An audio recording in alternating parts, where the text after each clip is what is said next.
Yang terjadi sekarang sangat berbeda. Karena Trump sudah pernah memimpin. Beda dengan 4 tahun lanjut. Beda. Ini 4 tahun, kemudian ada refleksi 4 tahun. Apakah itu Trump atau Elon Musk? Lebih konsisten disampaikan oleh Elon Musk. Amerika akan bangkrut.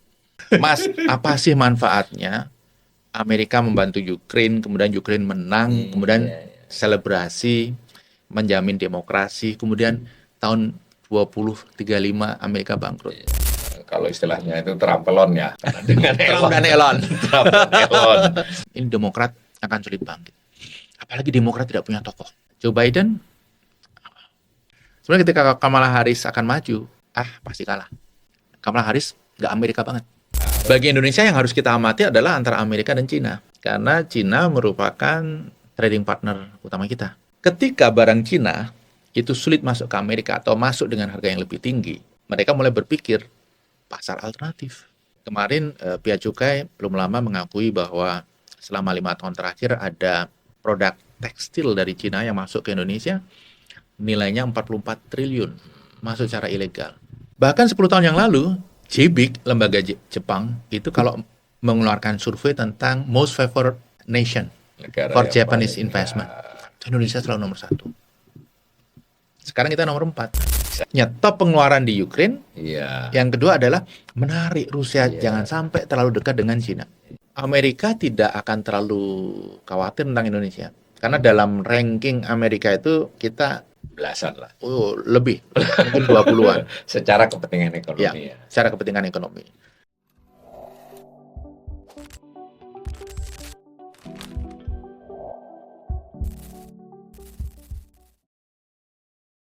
Salam cerdas, Ibu Bapak, saudara-saudara yang saya hormati. Sesi ngobrol ekonomi kali ini saya ditemani oleh sebetulnya Pak Wijayanto Samirin ya, tapi karena saya ini temannya, jadi saya manggilnya Mas Wija. Assalamualaikum Mas Wija. Waalaikumsalam, Mas Awalil. Beliau ini seorang ekonom nasional ya, ekonom senior. Dari sekarang beliau banyak di Universitas Paramadina. Tapi saya kira pemirsa sudah akrab dengan wajahnya di televisi atau buat yang suka baca media sering dikutip oleh media sebagai salah seorang ekonom nasional. Tapi karena saya berkawan, saya tahu yang saya agak sedikit tahu itu beliau ini terutama sekali sangat menguasai soal kebijakan publik. Jadi saya kalau apa-apa ini SOP-nya, bisnis prosesnya, kebijakan ini seperti apa sih, saya sering kontak beliau. Begitu juga beliau sangat mencermati ya, mengikutilah sekurang-kurangnya topik-topik ekonomi internasional. Nah, ini agak jarang nih kita sudah podcast yang entah ini berapa, 27 mungkin, kita belum bicara ekonomi internasional dalam konteks kebijakan asing kah, dalam hal ini pemerintah Amerika, atau kondisi global kah, pengaruhnya terhadap Indonesia belum sempat kita dalami, dan kebetulan hari ini kita bertemu dengan orang yang tepat ya. Sekali lagi para pemirsa, kanal ini lebih merupakan kanal literasi ekonomi gitu Mas Wija. Jadi tujuan utamanya ya kita berbincang, dan mudah-mudahan buat para pemirsa yang sudah pinter ya sebagai penyegaran lah, buat yang belum tahu ini merupakan informasi dan literasi. Nah jadi urut-urutannya begitu. Nah kali ini kita pengen tahu betul ya, sekurang-kurangnya mendapatkan gambaran yang memadai ya. Karena ributnya kan begitu nih, ributnya adalah Trump terpilih, belum juga dia dilantik, baru juga dia kampanye, itu sudah gegap gempita pengaruh terhadap dunia dan Indonesia kan juga itu udah banyak. Nah jadi kayaknya kita harus coba nih telusuri itu bener nggak Trump itu pengaruhnya begitu besar terhadap kondisi ekonomi dunia, dan yang lebih penting buat kita. Jangan-jangan Trump batuk di sana, baru dia batuk ya kayak anak-anak itu kalau dengar orang tua itu udah umpama begitu atau bagaimana. Nah jadi kita pertama pengen diberi gambaran dulu sebelum sampai pengaruhnya. Kita pengen tahu karena dari sisi itu ya. Kalau di sini kan ada presiden, ada menteri, ada Bank Indonesia, ada OJK. Ya paling tidak secara undang-undang dianggap kebijakan fiskal itu oleh pemerintah. Kebijakan moneter itu oleh Bank Indonesia, lalu yang makro prudensialnya OJK, kan seperti itu.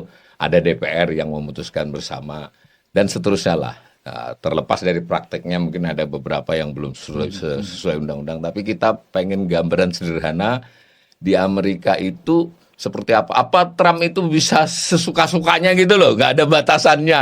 Nah, hari ini saya mau buat tarif sekian, hari ini saya apa begitu apa bagaimana. Nah, mohon dijelasin secara umum buat kami. Itu sebetulnya terutama sekali pengambilan kebijakan satu ya, dan dua mungkin dampak ekonominya seberapa besar sih Amerika. Apa saya seperti di film-film tuh, kalau Amerika ini kan terlalu hebat di film. Apa benar di ekonomi juga dia sehebat di film-filmnya cowboy yang kita lihat itu? Gitu Mas, silakan Mas. Siap, makasih. Jadi keterpilihan Trump ini memang merupakan variabel yang mengubah situasi. Kita belajar dari Trump 1.0 gitu ya. Ada begitu banyak kebijakan yang tidak normal. Waktu beliau pertama jabat Iya. dulu ya. Jadi sebagai presiden, biasanya presiden Amerika itu mengambil langkah-langkah yang tunduk kepada koridor. Terkait lingkungan, hubungan luar negeri, dan lain sebagainya, ini ada koridornya. Tetapi Trump itu mendobrak segala koridor itu. Ini coba diterapkan di Trump 1.0, tapi waktu itu Trump punya keterbatasan. Keterbatasan pertama adalah dia belum punya pengalaman. Waktu itu. Keterbatasan yang kedua, Kongres dikuasai oleh Demokrat. Sehingga ada banyak itu rem yang membuat Trump ketika mau keluar dari koridor diingatkan. Dan dia sendiri tidak overconfident. Yang terjadi sekarang sangat berbeda. Karena Trump sudah pernah memimpin. Udah punya pengalaman. Iya, jadi punya pengalaman 4 tahun. Tidak hanya itu. Beda dengan 4 tahun lanjut, beda. Ini 4 tahun, kemudian ada refleksi 4 tahun. Saya itu dulu kurang begini, saya harusnya begini. Sehingga dia melakukan autokritik terhadap apa yang sudah dia lakukan selama 4 tahun ini. Kemudian terpilih lagi. Dalam kondisi Trump menang popular vote. Iya, ya. Tidak hanya elektoral, Iya. tapi juga populer. Dulu cuma elektoral ya. Jadi sangat confident. Yang kedua, Senat maupun House of Representative itu dikuasai oleh Republikan. Republik dulu Demokrat ya. Demokrat. Dia. Jadi sangat confident dengan posisi politiknya, sangat confident dengan knowledge-nya, sehingga dia merasa keluar dari koridor itu nggak apa-apa. Misalnya, begitu dilantik, yang dia lakukan adalah mengeluarkan 40 lebih Itu segera banget ya. executive order. Padahal pilpresnya itu kan baru November, dilantik Januari. Tidak mungkin ide-ide itu disiapkan dalam waktu 3 bulan. Saya rasa pasti ini hasil kontemplasi yang lama. Yang dulu mau dilaksanakan nggak jadi, sekarang digeber 40 lebih sejak dilantik. Kemudian banyak sebenarnya yang itu perlu approval DPR-nya. Perlu approval Senatnya. Perlu approval Kejaksaan Agung dan lain sebagainya. Tetapi dia terobos dulu aja. Karena dia sangat confident, yang penting ini diupayakan dan sangat confident bisa jalan. Karena begini juga. Apa yang dilakukan Trump ini heavy lifting semua. Bukan hal-hal populer. Hal-hal yang mungkin dicibir dunia, mungkin dicibir rakyat, tetapi dia yakin ini akan sukses. Sehingga kalau dilaksanakan di akhir, tidak bisa membuktikan ini berhasil atau tidak. Dimulai di awal, sehingga sebelum berakhir masa jabatan, dia bisa menunjukkan kepada rakyat Amerika, looks, I've done my promise. Dan seringkali kita kebingungan mencoba memantau Trump ini. Ini orang ini maunya apa sih? Nggak konsisten. Tiba-tiba lompat bicara tentang Greenland. Terus tiba-tiba bicara tentang Kanada jadi state ke-51. Memanggil Trudeau, Perdana Menteri, dengan Mr. Governance. Kemudian tiba-tiba lompat ke Panama. Yang dia akan akuisisi lagi. Biar jadi halaman dia. Ya. Kemudian penamaan Teluk Meksiko. Dia namakan Teluk Amerika. Saya melihat Trump ini negosiator ulung. Ada hal-hal yang dia lempar yang sebenarnya itu adalah decoy. Kita nggak usah terlalu fokus. Pal tinggi dulu. Greenland, Kanada, kita nggak usah terlalu fokus. Penamaan itu gimmick, itu decoy. Yang penting membuat lawan bingung, membuat situasi rame, mendapat atensi. Termasuk tanda tangan 40 terbuka di Oval Office, di hadapan media, live, mengomentari setiap ini. Itu dia cry for attention, karena ya dia kan influencer ya. Jadi dia pengen sekali mendapat atensi itu, dan atensi itu power bagi dia. Saya mengamati secara detail narasi Trump dan Elon Musk. Apa sih yang konsisten selalu dia sampaikan? Nah, itu kuncinya untuk pengamat ya. Jadi sebenarnya nggak jauh-jauh amat sih agenda Trump itu seperti apa. Makanya nggak bingung ketika Ukraine kok posisinya begini, ini posisinya begitu, dia mau kasih tarif ke Meksiko. Jadi ada satu yang konsisten, Mas Awalin. Apakah itu Trump atau Elon Musk? Lebih konsisten disampaikan oleh Elon Musk. Apa itu? Amerika akan bangkrut kalau kita itu mereka tidak bisa mengerem defisit. Trump juga konsisten. Dan ini dinarasikan dalam berbagai kesempatan, kok selalu muncul. Ini adalah benang merah. Nah, kemarin dalam State of the Union, ketika Trump address di depan Kongres, kan dia mengatakan, sebelum saya turun, Amerika akan mempunyai balance budget. Bukan defisit lagi ya? Bukan defisit. Karena defisitnya gila-gilaan. Dan jujur saja yang membuat ini parah banget itu memang Joe Biden.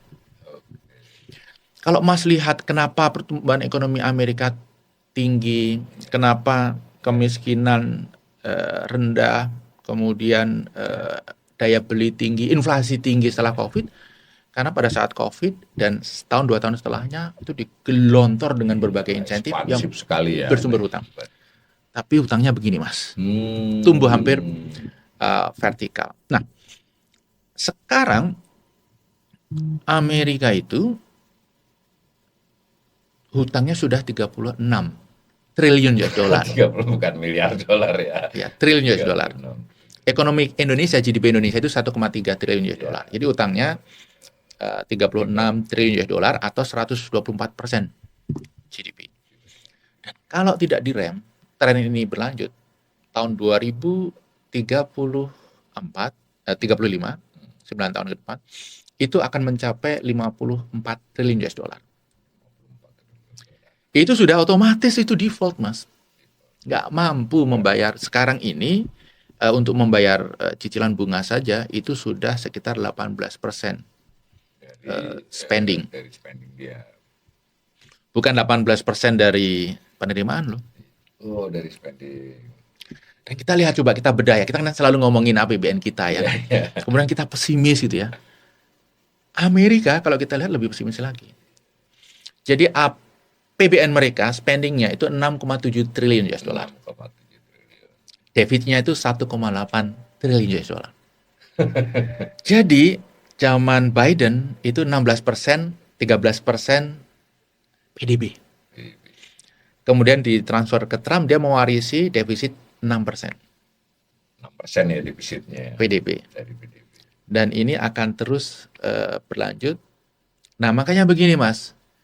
Coba lihat angkanya, Mas ya. Defisit 1,7 sekian triliun, 1,8 lah. 1,8 triliun dolar. Makanya Trump memerintahkan Elon Musk untuk memimpin DOGE, Department of Government Efficiency, untuk memangkas spending. Semua orang teriak-teriak, USAID habisin. Itu menghemat Iya. 39 miliar US dollar per Ini bukan soal politik, ini soal duit. soal survival. Survival. Coba kita posisikan. Ini saya bukan pemuja Trump ya. Tapi kita mencoba memahami Iya. bagaimana dia Karena selama mengambil ini kita keputusan. memandang Trump dari sisi yang lain. Iya. Saya mencoba memandang Trump dan Elon Musk dari posisi dirinya. Iya. Kita menaruh we put our shoes, Iya. our foot in their shoes, gitu ya, memposisikan balik. Jadi pangkas itu USAID dia bisa hemat 40 miliar. USAID ya. Dia Setahun akan, itu? Setahun. Oh. Dia akan hentikan itu bantuan ke Ukraine. Itu 39 miliar US dollar per tahun. Oh, keren ya. Keluar dari WHO. Dia menghemat 1,5 miliar US dollar per tahun. Jangan-jangan dia keluar dari World Bank dan IMF juga nanti ini. Oh, ada kemungkinan. Sebelum itu NATO Oh, NATO dia juga keluar. akan keluar 3,5 miliar US dollar per tahun. Karena ini semua belanja ya dari sisi APBN Spending. Amerika ya. Iya, ini dari sisi mereka spending, makanya Elon Musk berani berjanji Doge itu akan memangkas belanja federal 500 miliar US dollar. Dari yang tadi kita sebutkan saja itu sudah 120-an miliar US dollar setahun ya. Yang lain-lain akan dipangkas tuh, kementerian yang 14 akan dikurangi. Padahal baru cuma 14. 14 sudah dikurangi. Kita 34 Ya, dinaikkan jadi 48. yang menteri ya, belum termasuk Iya. Kalau dengan lembaga 100 loh kita. Kemudian hal-hal yang lain akan dipangkas, seperti misalnya komitmen Paris Agreement itu bagi Amerika kan cost. Dari tadinya bisa pakai energi murah walaupun kotor, harus pakai renewable energy yang mahal. Nah, oke. Pokoknya argumennya seperti itu dia. Elon Musk janji 500 miliar US dollar. Kan tadi defisitnya 1,7 triliun. 1,7 ya. Jadi masih ada 1,2. Apa yang dilakukan Trump? Yang dilakukan adalah tarif. Mas, saya tidak melihat Trump menerapkan tarif 25%, kemudian tambahan 10% ke Cina. Cina itu 10% tambahan. Tambahan. Ya. Dia lebih tinggi lagi Iya, tarifnya ya. iya. Itu untuk membawa industri manufaktur ke dalam, tidak. Nggak mungkin, orang Amerika sudah tidak bisa lagi kerja bikin baju ini, udah beda. Betul, yang high tech, investasi dari SoftBank akan masuk, kemudian Honda akan masuk, itu yang high tech akan masuk, manufacturer yang high tech. Tapi yang simple itu Amerika sudah lewat, nggak mungkin mereka mampu. Kenapa? Gaji mereka terlalu tinggi. Tapi begini Mas, tadi Elon Musk ditugaskan untuk memangkas pengeluaran. Trump bertugas menaikkan penerimaan. Tetapi Republikan itu kan selalu kampanyenya adalah pajak rendah. Iya, betul. Kalau Demokrat menaikkan pajak. Ya, itu ciri khasnya Iya. Republikan. Republikan itu supply side ekonomi. Iya. Demokrat itu demand side. Supply side itu artinya pengusaha, produsen dikasih pajak rendah supaya dia bisa memproduksi, kemudian memproduksi, mempekerjakan karyawan, karyawan terima pajak. Itu tradisi presiden-presiden Republik sebelum ini. Iya. Nah, Trump masih. Trump secara garis besar dia tidak boleh keluar. Oh, karena garis besar. Itu filosofi partai. Oh, iya. Makanya untuk pajak dia coba kampanyekan dan akan diturunkan, tapi sedikit sekali. Lalu bagaimana dia bisa meningkatkan penerimaan? Tarif itu, Mas. Bagi Trump, bagi Amerika, ketika barang dari Cina, Meksiko, kemudian Kanada masuk dikasih tarif 25%, kan harganya naik tuh. 25% yang membayar konsumen. Ya. Tapi bagi pemerintah federal, tarif itu adalah revenue. Iya, betul. Jadi sebenarnya ini pajak terselubung. Iya, Sama-sama dibayar oleh rakyat, cuman narasinya bisa beda.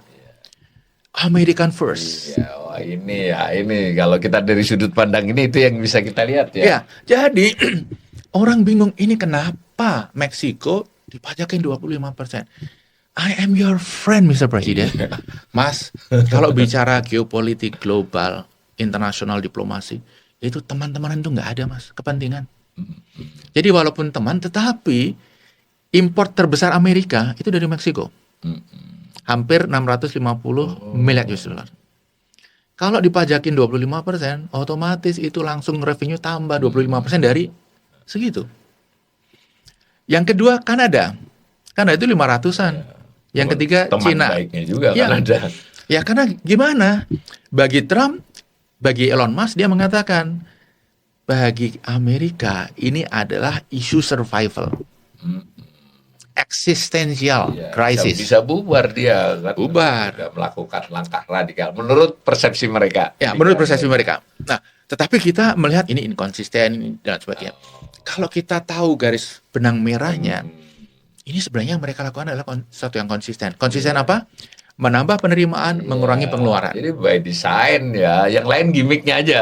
Mas, apa sih manfaatnya Amerika membantu Ukraine, kemudian Ukraine menang, kemudian selebrasi, menjamin demokrasi, kemudian tahun 2035 Amerika bangkrut.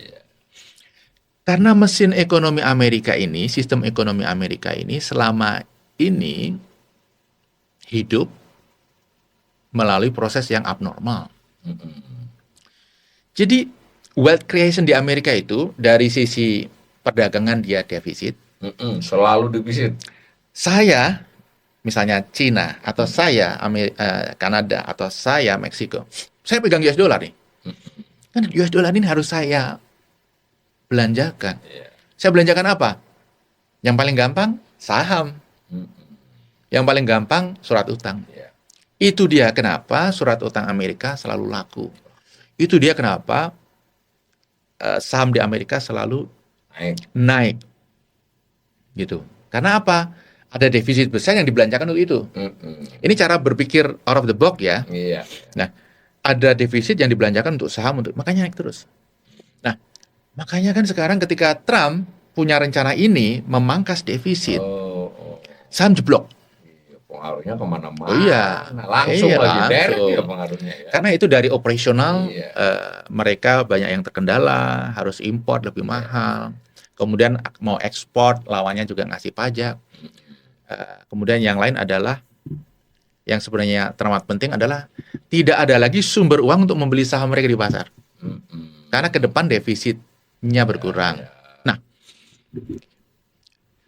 bagi Trump, walaupun dia kapitalis sejati, dia nggak peduli. Karena dia sedang berpikir menyelamatkan Amerika dari kebangkrutan. Jadi berpikir tentang pemerintah. Karena jangan sampai Amerika bangkrut, yang menyebabkan kebangkrutan adalah pemerintah. Kalau di masa lalu kan adalah private sector. Oh iya ya, di zaman Yang utang ngawur. Ya.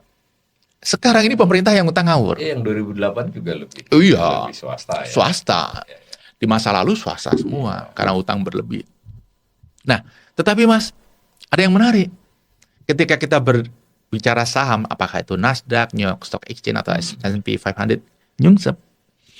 Ya SG ikutan. Nah, kita lihat Mas, ini jarang orang lihat nih. Iya. Indeks harga obligasi pemerintah federal naik. Naik. Kenapa? Mereka melihat secara fiskal Iya. lebih bagus ke depannya, mereka lihat resikonya lebih rendah dengan return yang sama, risiko lebih rendah, banyak yang mencari, harganya naik di pasar sekunder. Harganya naik berarti Iya. yieldnya bisa turun. Iya.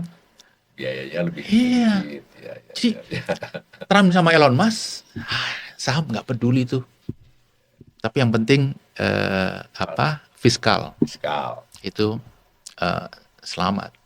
Terus kalau dikaitkan dengan The Fed, karena dulu waktu setahu saya nanti dikoreksi, ketika ya Biden bahkan presiden sebelumnya ya ibaratnya itu uang longgar lah ya, mereka menarik uang untuk membiayai defisitnya dia. Ini kalau ini kan kebalikan nih, defisitnya yang mau ditekan sedemikian rupa, berarti dia kan tidak butuh banyak duit masuk. Nah, dalam konteks membuat duit masuk ke Amerika itu kan ada faktor The Fed itu. Gimana Iya. jelaskan ini? Menganalisis The Fed, kita mulai paling enak ya, Ya. dari tugasnya apa. Ya. Bentar saya potong dulu.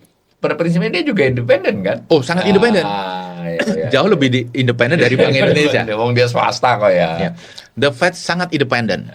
Jadi yang namanya Jerome Powell itu Trump teriak apapun dia nggak peduli. Karena ini The Fed ini sesuatu yang menjadi core jantungnya ekonomi Amerika. Ya, mereka paham kalau sudah nggak independen runyam ini semuanya. Orang mau pegang US dollar itu kan karena ada credibility. Kalau US dollarnya bisa dimain-mainkan oleh eksekutif, pada nggak mau pegang, ngelepas, runyam itu ekonomi Amerika. Jadi The Fed itu punya dua penugasan, Mas Awalil. Penugasan yang pertama adalah mengontrol inflasi. Tugas yang kedua adalah menciptakan lapangan kerjaan. Dua itu saja. Oh, dua. Kalau di sini cuma satu loh, berarti banyak Dua. kan dia. Bank Indonesia kan? Dua. Oh, dua juga. Kalau di Bank Indonesia mengontrol inflasi dan nilai tukar. Oh, tapi kan tidak tenaga kerja secara Ya. legal ya. Kenapa di Amerika tidak ada tugas mengontrol nilai tukar US dollar? Mereka memposisikan US dollar adalah global currency. Yang lain ngikutin Yang US lain dollar. itu bukan dia yang kontrol. Dia nggak bisa ngontrol. Memang faktanya sekitar 60% global reserve itu dalam US dollar. mata Cadangan uangnya. devisanya dolar ya. Kemudian transaksi forex itu 80% US dollar. Apalagi kalau kita berbicara transaksi yang sifatnya fancy produk seperti futures forward itu hampir semuanya. Dominan ya. Jangan-jangan transaksi ilegal juga dolar. Jadi mereka memposisikan itu. Ya, siap. Kalau di Indonesia karena kita ini mata uang yang soft currency. Ya, Jadi harus diatur supaya nilai tukarnya itu ya, tidak volatile tidak banget. volatile. Makanya BI tugasnya itu. Kemudian tugas yang kedua adalah inflasi. Kenapa nggak dikasih tugas menciptakan lapangan kerja? Dua saja itu sudah Berat buat BI. berat banget. Tapi kalau The Fed mandat ya itu ya. Oh iya, mandat Kalau untuk The Fed, ya, mandat undang-undang. Oh. Makanya apa yang akan dilakukan oleh The Fed kita lihat dari itu. Nah, inflasi di Amerika itu sudah mulai agak naik nih, tapi masih 2,9%, masih oke. Jadi makanya The Fed indikasinya kan sampai Juni tidak akan menaikkan. Kalau inflasi naik dia akan naikkan. Tapi dia juga lihat pengangguran, tingkat pengangguran di Amerika Dua pertimbangan sekarang di 4,1%, termasuk. masih oke. Sehingga kita tidak perlu berharap The Fed akan mengeluarkan kebijakan yang dramatis. Kan itu tadi, tingkat pengangguran, kemudian inflasi. Masih under control ya. Masih under control. Kecuali kalau nanti setelah pajak ini betul-betul diterapkan, kemudian inflasi melejit, ya mungkin dia akan menaikkan sedikit. Tapi juga harus hati-hati. Ketika suku bunga acuan dinaikkan, pengangguran akan melejit. Jadi permainannya adalah di koridor dua hal. Satu adalah pengangguran, satu adalah inflasi. Jadi dia mereaksi Trump tetap mengacu pada tugas dia sendiri ya. Iya. Makanya ketika kita ingin menforecast atau memprediksikan apa yang akan dilakukan oleh The Fed, lihat itu dua itu aja.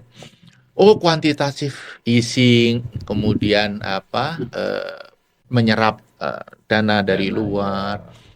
Itu menurut saya adalah metode saja. Itu Iya.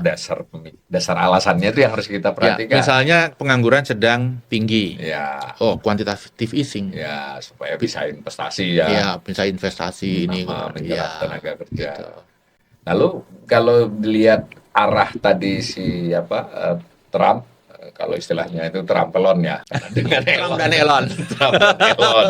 Itu kira-kira jadinya kan ini pengaruh ini kan mau tidak mau harus diperhitungkan oleh The Fed. Bukan dia tadi sudah kita umpama aja kita menganggap memang ini dia sangat independen, tapi dampaknya kan tetap dia lihat.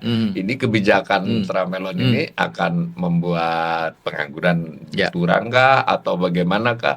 Itu kalau secara prediksi The Fed akan lebih banyak mengarah kepada menahan suku bunganya sudah tinggi kan, kalau naikin lagi Ya, ya. apa masih mungkin menurunkan dengan Kalau menurunkan suku bunga acuan, saya rasa Dia tidak akan lakukan.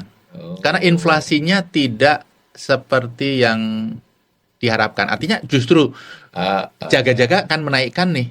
Kalau inflasi nanti melejit. Iya.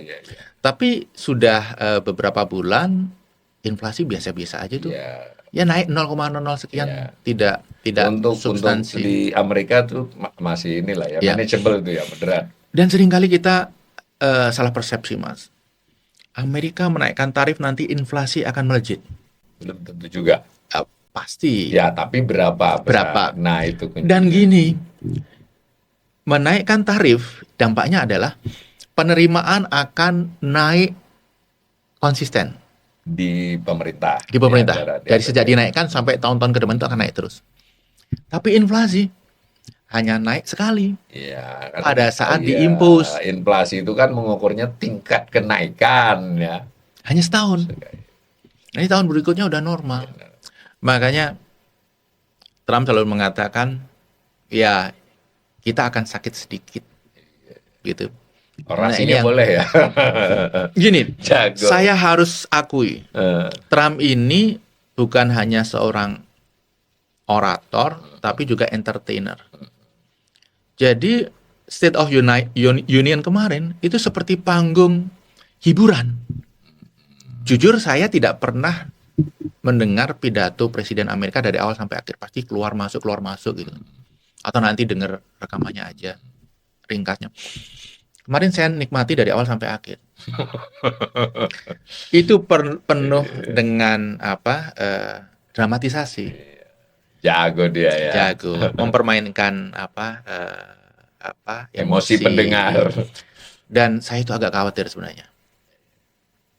Gini, kalau saya orang Amerika, saya akan milih Demokrat. Ya.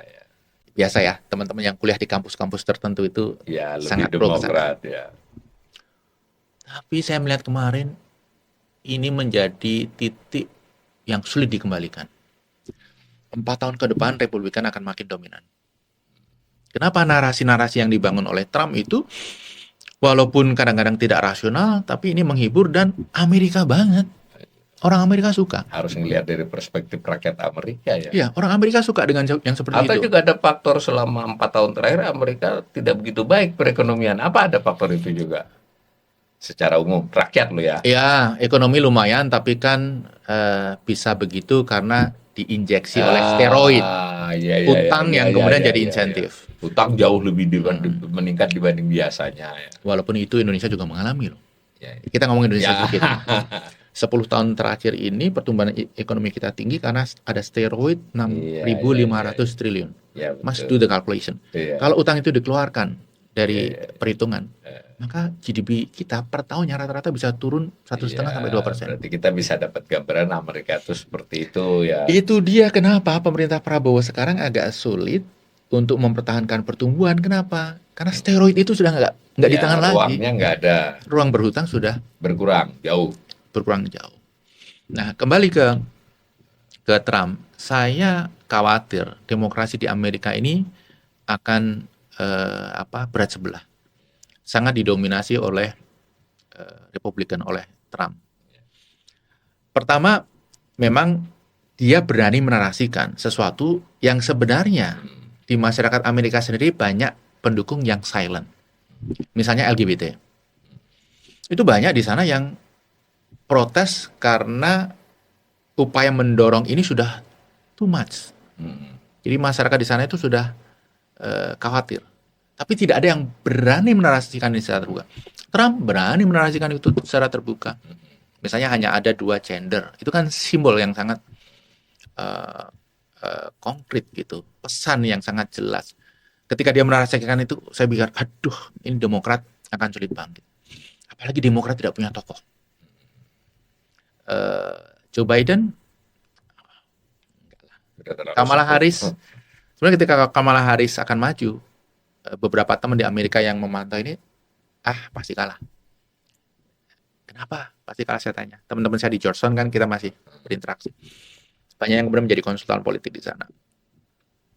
Kamala Harris nggak Amerika banget. Tidak cukup Amerika. Gayanya, ininya, kalau bicara rada ada dramatisasi ini mereka begitu, ya. ini. Dan lagi-lagi Trump ini punya kelebihan dalam konteks dia tidak bisa dijatuhkan dengan isu karakter atau rahasia pribadi. Udah lewat itu. Udah lewat, dia udah terbuka. Sudah lewat. Gue begini nih, atau masa laluku begini. Rakyat Amerika sudah tahu semua boroknya, termasuk Elon Musk gitu. Iya. Mohon maaf. Elon Musk itu istrinya banyak, anaknya 14, itu kan masyarakat. Tapi ketika ini yang melakukan Elon Musk, kok rakyat bisa menerima? Kenapa? Ya memang dia tidak ada yang disembunyikan. Jadi dua orang ini tidak bisa dijatuhkan dengan isu-isu yang sifatnya personal. Karena semua udah terbuka. Trump nggak bayar pajak, emang kenapa? Saya nggak takut dibongkar, publik sudah tahu gitu kan. Jadi itu yang membuat lebih pede. Tidak ada big hits yang harus disembunyikan. Tapi juga begini, itu tadi demokrasi di Amerika bagi yang penikmat ya, isu-isu demokrasi dan khususnya Amerika, saya termasuk penikmat, agak concern sih. Ini nanti tidak balance dan siap-siap saja nanti setahun ke depan ketika ada pemilihan lagi legislatif makin dominan tuh. Ya, kayak saya potong dulu, Mas. Ya. Jadi kepada para pemirsa, dari penjelasan Mas Wija tadi untuk sudut pandang kita ekonomi ini kelihatan. Jadi Mas Wija menilai dan saya dari penjelasan beliau ini setuju bahwa kita harus memahami dulu kebijakan Trump ini adalah basis utamanya adalah secara teknokratisnya ya, itu adalah posisi fiskalnya Amerika yang dalam kondisi defisit tahunannya itu jauh melampaui masa-masa lampau. Utangnya terakumulasi dengan gila-gilaan. Nah, terutama sekali kebijakan di beberapa tahun terakhir ya, yang itu yang menjadi agenda utama Trump. Bagaimana caranya? Karena menurut penjelasan Mas Wija tadi, kira-kira Trump dan timnya ini melihat kalau as usual kebijakan fiskalnya 5 atau 10 tahun lagi bisa dia bangkrut lah, tanda petik ya. 10 tahun. Nah, 10 tahun. Nah, karena itu dasar utama kebijakannya. Maka bagaimana menaikkan pendapatan, bagaimana menekan belanja. Sebenarnya agak mirip-mirip juga nih dengan Indonesia. Nah, tapi ini Trump bergerak sangat cepat.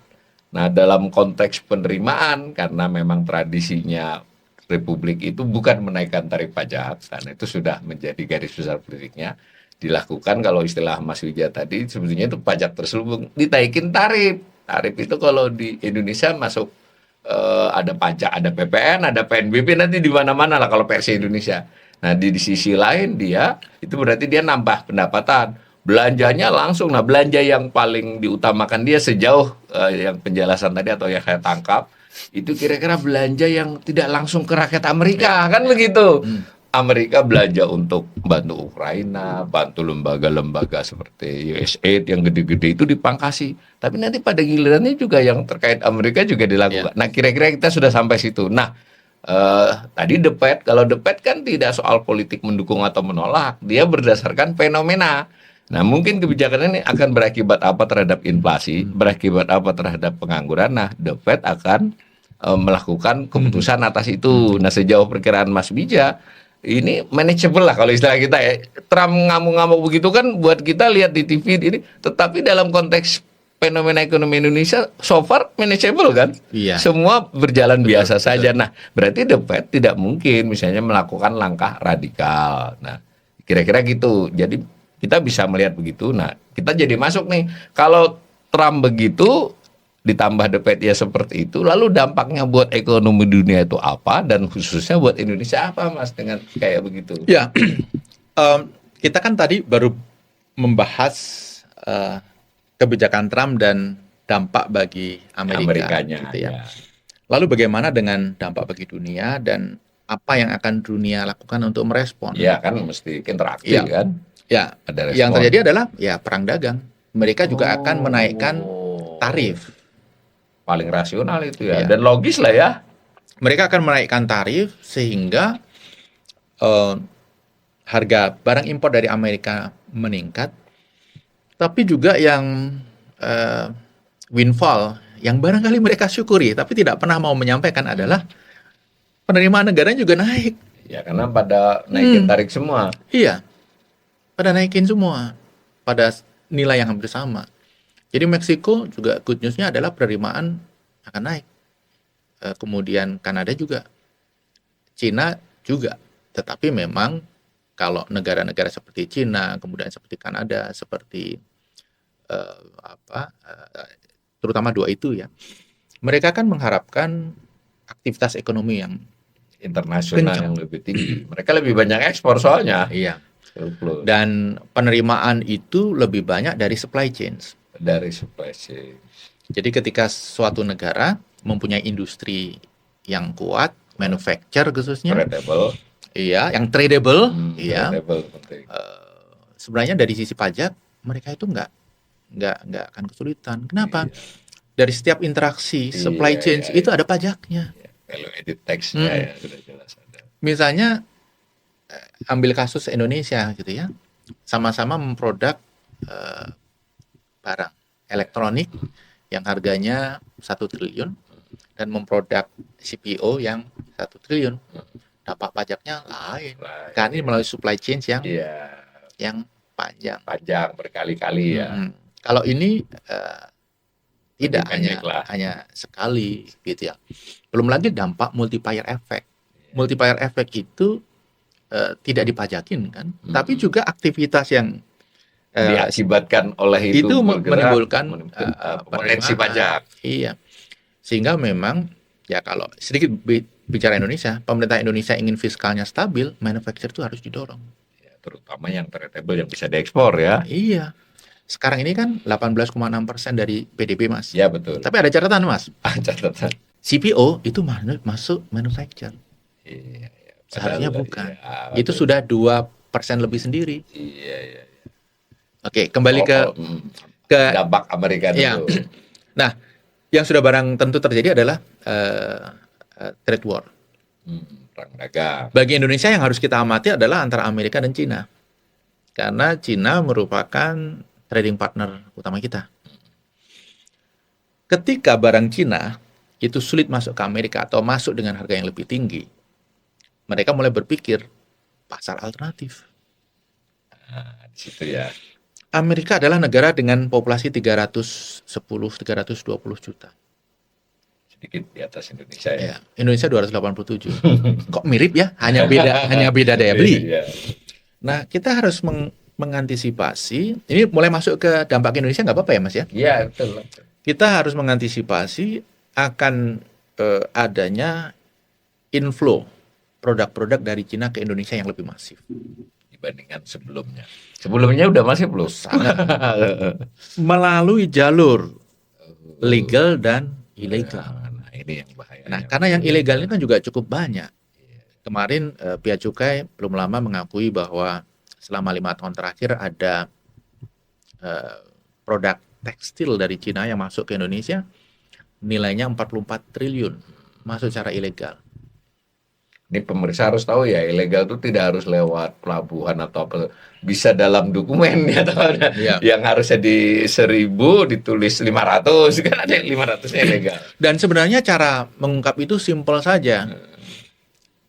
Ada data yang dipublish oleh pemerintah Cina, ekspor TPT ke Indonesia berapa? Iya. Di sini masuknya berapa? Jadi dengan metode seperti itu sebenarnya kita bisa lihat nih. Ada indikasi. Ya, apa saja yang gap-nya lumayan lebar dan itu ada indikasi adanya. Kemudian dibagi dengan nilai per kontainer. Kalau TPT itu tekstil itu sekitar 1,5 miliar, ketemu 772.000. Jadi kontainer. Sebelum adanya kebijakan Trump saja kita sudah cukup bermasalah dengan ini ya. Apalagi nanti. Ini harus betul-betul dikencengin. Hal-hal seperti ini, kemudian peraturan yang loose sehingga produk dari negara lain, khususnya Cina, bisa masuk ke Indonesia. Ini kan yang membunuh perusahaan-perusahaan tekstil yang kita. Bukan hanya peraturan, Mas, penegakan hukumnya. Yang lebih parah lagi, Mas. Iya. Orang Indonesia ini kan suka baju bermerek, keren tapi murah. Sehingga kita menjadi market yang sangat lukratif untuk produk-produk thrifting. Pakaian bekas, sepatu bekas, tas bekas, itu pasar luar biasa di Indonesia. Ini kan membunuh produsen.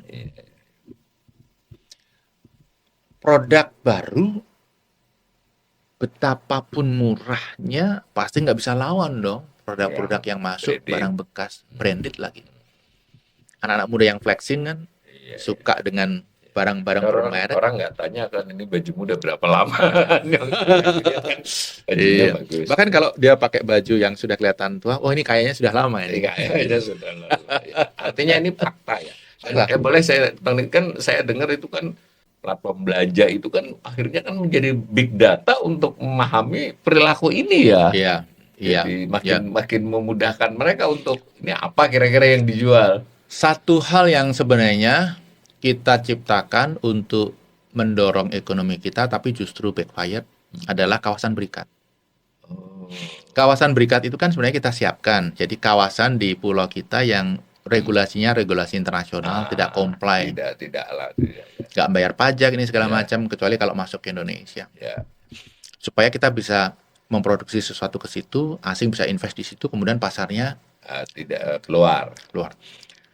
Cuman ini sering dimanfaatkan justru untuk menimbun barang-barang dari luar negeri, khususnya Cina. Sehingga dulu kelebihan kita kalau pesan lewat e-commerce lokal, Ya. karena suppliernya lokal, cepat. Beli sekarang sehari datang. Kalau ke Alibaba perlu seminggu. Ya, dulu. Sekarang karena barangnya udah ditimbun di Indonesia, sama sehari. Jadi begini, kita harus hati-hati mengeluarkan kebijakan atau menjalankan program pembangunan. Karena dalam prakteknya ada unintended consequence. Kita inginnya seperti itu, Ya. tapi ada konsekuensi loh. Ternyata dipakai untuk nimbun produk-produk. Waktu mendesain kebijakan itu harus sudah diperhitungkan Harus sudah kan diperhitungkan. mestinya kan. Iya. Sebelum diimpus. Kalau sudah diimpus kemudian mau direvisi, effortnya lebih sulit lagi. Ya. Jadi itu jelas yang di depan mata bahwa kebijakan Trump ini akan memicu perang dagang. Apapun dan dalam konteks kita karena mitra terbesar kita itu adalah Cina dalam hal dagang ya. Itu kan si Cina mungkin akan mereaksi perang dagang itu. Dengan umpama tarif dia naikin juga, tapi karena posisi Amerika naikin tarif ini kan lebih menguntungkan dia itu impor net importir, sementara si Cina ini net eksportir. Jadi kalau dia tarif kan sih lebih sedikit dapatnya, maka dia harus bukan terpaksa ya, memang itu pilihan dia untuk membuang yang mestinya dikirim ke Amerika ke berbagai negara. Nah, karena kita salah satu mitra dia yang pasarnya cukup besar, ya secara rasional kan Cina kan melakukan itu. Nah, kalau itu bisa itu legal, bisa juga ilegal, atau semi tadi dengan kawasan berikat sebenarnya dia legal aja kan. Tetapi nah ini kira-kira itu ya yang dampaknya berarti wong kita belum itu saja Seritek dan kawan-kawan sudah goyang. Berarti ke depan ini benar-benar berat Mas soal ini loh, soal dagang ini. Dagang ini harus dipikirkan dengan serius. Karena kalau tidak nanti outcome-nya adalah PHK. Nah, PHK ini saya juga melihat sesuatu yang sifatnya struktural. Karena 10 tahun terakhir atau bahkan lebih, kita abai. 10 tahun yang lalu, kita itu adalah negara yang menarik untuk investasi. Khususnya untuk sektor-sektor manufacture yang padat karya. Sepatu, TPT lah kira-kira. Karena pasarnya domestik sudah luas. Bahkan 10 tahun yang lalu, JBIC, lembaga Jepang, itu kalau mengeluarkan survei tentang most favored nation Negara for yang Japanese paling, investment, Indonesia selalu nomor 1. Sekarang kita nomor 4. Di sana ya. Nomor 1 India, nomor 2 Vietnam, nomor 3 Amerika. Amerika kita nggak peduli lah. Tapi ada India di situ. Ada Jepang di situ. India itu berat bagi kita karena populasinya besar. Dia bisa menampung investasi banyak sekali sampai kenyang. Baru sebentar lagi rakyatnya lebih banyak dari Cina. Vietnam tetangga kita, pesaing utama kita sebenarnya. Karena struktur ekspornya Mirip. sangat mirip. Apa yang kita ekspor, mereka ekspor. Tapi banyak yang mereka ekspor, kita tidak Tidak bisa ekspor. bisa. Artinya begini, Jepang ini sebagai salah satu parameter. Kenapa?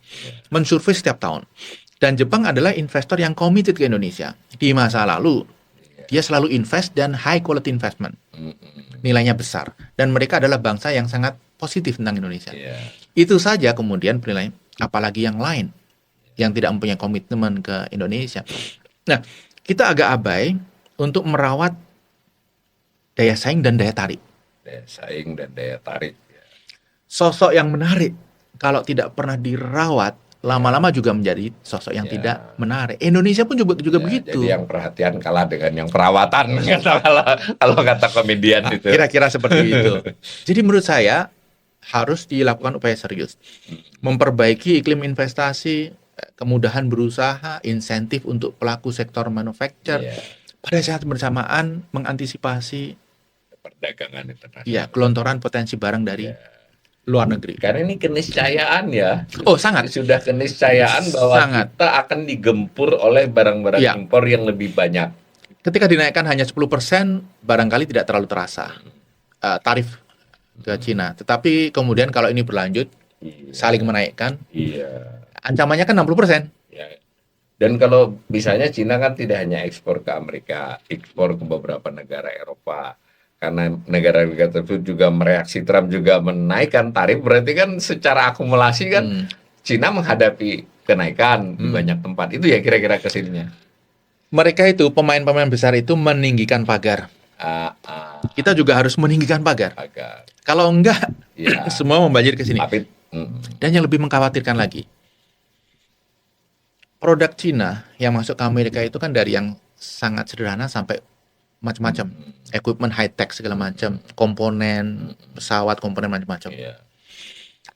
Nah, yang diproduksi di Indonesia, manufacture di Indonesia ini kan produk-produk sederhana, sepatu, tekstil. Iya.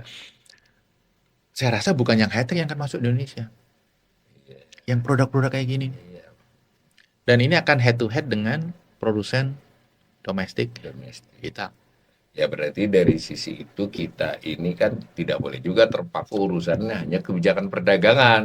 Kalau kita ikut-ikutan ninggiin pagar tapi kita tidak meningkatkan produksi, jangan-jangan bukan hanya tidak bisa jual, orang kebutuhan domestik Betul. aja tidak terpenuhi. Betul. Artinya Betul. ini harus didesain Betul. serius. Bahwa ini tidak bisa lagi dengan hanya sekedar dugaan. Ini sudah nyata ya. Betul. Jangan-jangan Cina itu belakangan ini sudah sebelum Trump terpilih pun dia sudah memproyeksikan bahwa ini bisa terjadi. Oh, mereka sudah Iya. memprediksikan karena sebagai bangsa besar gitu ya, yang mempunyai target untuk hidup 1000 tahun lagi lebih gitu ya. Dia membuat desain dan merencanakan berbagai skenario. Apalagi mereka udah merasakan lah Trump 1.0 karena itu seperti pernah, apa. ya, pernah. Iya. Dan kita harus hati-hati. Cina harus hati-hati. Karena dalam konstelasi global sekarang ini, kalau kita lihat attitude Amerika, itu Amerika memposisikan Cina sebagai the only enemy. Sebenarnya ya. Yang paling ditakutkan oleh Amerika adalah BRICS. Wabil khusus menyatunya Cina dan Rusia. Makanya ketika Trump friendly kepada Rusia, Trump itu pro Rusia terkait Ukraine. Iya. Saya mimpinya pro ya, walaupun pengamat tidak mengungkap itu, tapi faktanya begitu kok. Karena ada dua agenda, nyetop pengeluaran di Ukraine. Iya. Yang kedua adalah menarik Rusia jangan sampai terlalu dekat dengan Cina. Kalau India mereka tidak terlalu khawatir, karena ada begitu banyak komunitas India yang influensial di Amerika dan India yang ada di sana. Lobby India itu termasuk lobby yang paling kuat di Amerika. Jadi gini, ketika kelompok lobby India itu kuat di Amerika, Amerika pasti juga resiprokal, Iya. punya influence besar ke India. Kalau Indonesia gimana terhadap Amerika? Kita ini gini nih, pertanyaannya lebih sederhana. Kita tuh cukup hitung nggak dalam kebijakan ekonomi Amerika? Jangan Jadi begini, politiknya. Amerika itu penting bagi kita. Iya. karena dia merupakan market salah satu yang terbesar ya, ekspor ketiga. Tiga. Ya. Surplusnya yang kedua setelah Nah, India. dan surplus kita ya, terhadap Surplus yang kedua. ya. Nah, Amerika tidak akan terlalu khawatir tentang Indonesia. Karena dalam ranking Amerika itu kita Belasan lah. lebih, mungkin 20-an. Secara kepentingan Ya, ekonomi ya. secara kepentingan ekonomi. Tapi kita jangan aneh-aneh. Jangan mengeluarkan statement-statement yang mengundang Jadi malah perhatian. udah diingat dia ini. Iya. Misalnya kita tiba-tiba teriak, dukung dedolarisasi gitu. Apa ini, naikin tarifnya? Iya. Tapi begini juga, Indonesia ini kenapa kecil secara proporsi kalau kita berbicara international trade dengan banyak negara? Karena kita tidak cukup tekun untuk membangun free trade. Vietnam itu transaksi dengan Eropa, Amerika bisa melejit. Triggernya ya memang iklim investasinya bagus, kemudian mereka membangun free trade dengan hampir seluruh negara di dunia. Dengan Eropa mereka udah punya lama, dengan Amerika sudah punya lama. Kita belum punya dengan Amerika. Dengan Eropa kita sudah diskusi 15 tahun lebih, nggak jadi-jadi. Saya rasa kita harus fokus ke situ. Dengan Amerika kita baru punya PTA ya, Preferential Trade Agreement. Artinya produk-produk tertentu dapat pajak lebih rendah, tapi itu nilainya kecil Kita sekali. ekspornya apa saja sih kalau ke Amerika? Kita ke Amerika, ekspor didominasi oleh TPT, Oh, tekstil ya. tekstil dan produk Dan tekstil. produk tekstil. Kemudian sepatu, Alas kaki. alat-alat listrik, Oh, alat-alat. dan elektronik sederhana. Kemudian produk-produk terkait dengan karet. Berarti yang low tech dan medium tech aja ya. Iya. Tetapi kita impor dari Amerika justru lebih low tech lagi. Oh. Produk-produk pertanian, Oh, jagung, iya, iya, gandum ya. Amerika itu surplus besar banget di services, auditor company, Oh, keuangan consulting, ya. Oh, jasa keuangan dia masih lawyer, paling tinggi iya, ya, lawyer juga ya. banking. Kalau situasinya dinamis, kita sulit mencari pembeli. Masa Danantara suruh beli atau BI disuruh beli? Jangan, itu bahaya bagi ekonomi kita. Dan ini looping ya, satu jatuh semua nanti. Pada saat Amerika krisis, ya fly yang paling berkualitas emas, tapi kan nggak banyak supply-nya. Yang kedua, tetap US dollar. Walaupun yang sakit Amerika, US dollar itu tetap dicari. Kebijakan-kebijakan sektor industri kita, sektor pertanian kita, sektor energi kita, sektor ketenaga kerjaan kita, itu keteteran, Mas. Narasi ini kan deadline-nya adalah akhir tahun ini, bahkan sebelum akhir tahun ini. Nah, jangan sampai kemudian rakyat menilai, oh ternyata yang disampaikan tidak terwujud. Kredibilitas pemerintah jatuh. Ini masih 4 tahun. Memimpin dengan kredibilitas yang jatuh itu nggak gampang.